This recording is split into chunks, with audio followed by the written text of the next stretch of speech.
Fatores da Reforma Protestante. Nos séculos XV e XVI, a corrupção e os abusos da Igreja atingiram o apogeu. As grandes famílias de mercadores e banqueiros das cidades italianas lutavam para conquistar o papado, utilizando todas as armas, inclusive a sedução, a corrupção e o homicídio. A Igreja tornou-se mercadora de indulgências, de relíquias sagradas e de cargos eclesiásticos. Papas e príncipes italianos estavam mais preocupados com seu poder político e as disputas com outros países do que com questões religiosas. Foi nesse contexto que surgiu a Reforma Protestante, movimento de transformação religiosa, iniciado fora da Igreja Católica e em oposição a ela.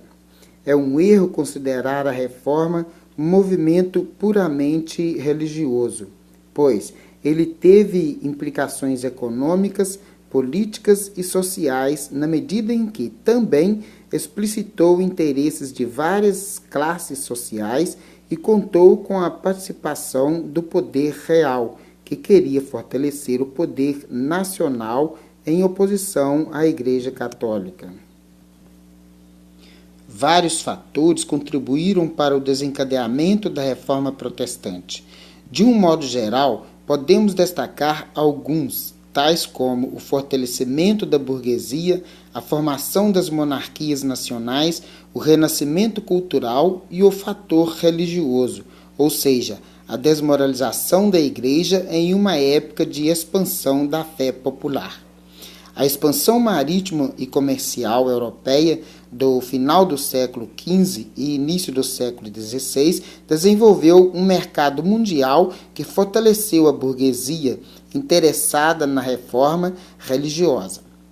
Essa classe era contra a moral econômica da Igreja, elaborada por Tomás de Aquino nos fins da Idade Média, que instituiu o preço justo, limitando o lucro e impedindo o desenvolvimento do comércio.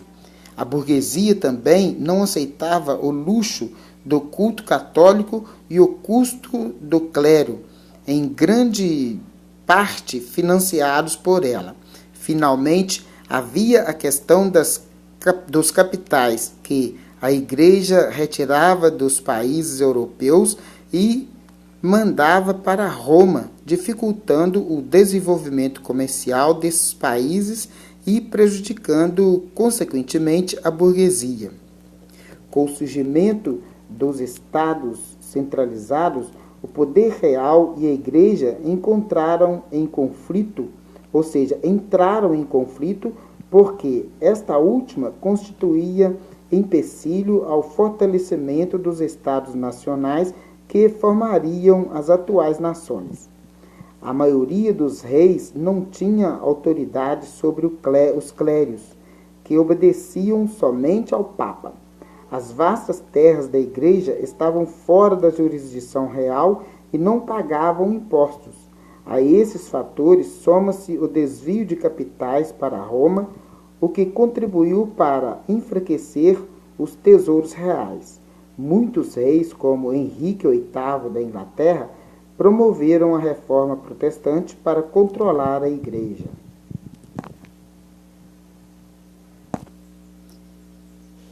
À medida que se desenvolveu uma cultura antropocêntrica que valorizava o homem, incentivava o espírito crítico e, através do individualismo, apoiava o livre exame da Bíblia, criou-se a base intelectual necessária para a realização da reforma protestante. Os humanistas evangélicos, como Erasmo de Roterdã, pregavam a necessidade de renovação da Igreja Católica para aproximá-la do cristianismo primitivo, acabando com os abusos do clero e transformando-a em uma igreja pobre.